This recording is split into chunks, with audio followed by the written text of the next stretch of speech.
राजमहल का रहस्य बहुत समय पहले की बात है। भारतवर्ष के एक सुंदर और समृद्ध राज्य सुरंगढ़ में एक पराक्रमी और न्यायप्रिय राजा शासन करता था। राजा आदित्यवर्मा। उनके शौर्य की गाथाएं दूर दूर तक फैली थीं, परंतु उतनी ही रहस्यमयी थी उनके महल की गुप्त सुरंग, जिसके बारे में केवल चंद लोगों को ही पता था। खोया हुआ राजकुमार राजा आदित्यवर्मा की रानी महारानी मृणालिनी ने वर्षों पहले एक पुत्र को जन्म दिया था, पर जन्म के कुछ ही दिनों बाद वह शिशु रहस्यमय परिस्थितियों में महल से गायब हो गया।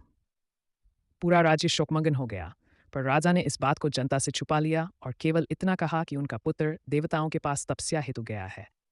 राजमहल में हर अमावस्या की रात एक अजीब घटना घटती थी। महल के दक्षिणी हिस्से से वीणा की धुन सुनाई देती थी, और उसी के साथ एक नीली रोशनी महल की पुरानी दीवारों से निकलती थी। राजा ने कई बार उस रहस्य को सुलझाने की कोशिश की, परंतु हर दफा वे कुछ न कुछ देखकर लौट आते और कहते, समय आने पर सब जान जाओगे। एक दिन एक युवक राजमहल में नौकरी के लिए आया। नाम था अर्जुन। उसकी आंखों में अजीब चमक थी और बोलने में ऐसी तेजी जैसे उसे हर उत्तर पहले से पता हो। उसे राजा की अस्तबल में काम मिला, लेकिन अर्जुन की नज़र हर समय महल की पुरानी दीवारों, गुप्त दरवाजों और नक्शों पर रहती। एक अमावस्या की रात अर्जुन ने निर्णय लिया कि वह उस रहस्य का पीछा करेगा। चुपचाप, बिना किसी को बताए, वह दक्षिणी हिस्से में पहुंचा।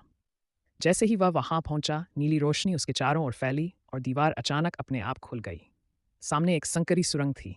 सकता हूं जिसमें उस रोशनी और वीणा की आवाज़ का रहस्य खुलेगा। कैसा लगा पहला भाग?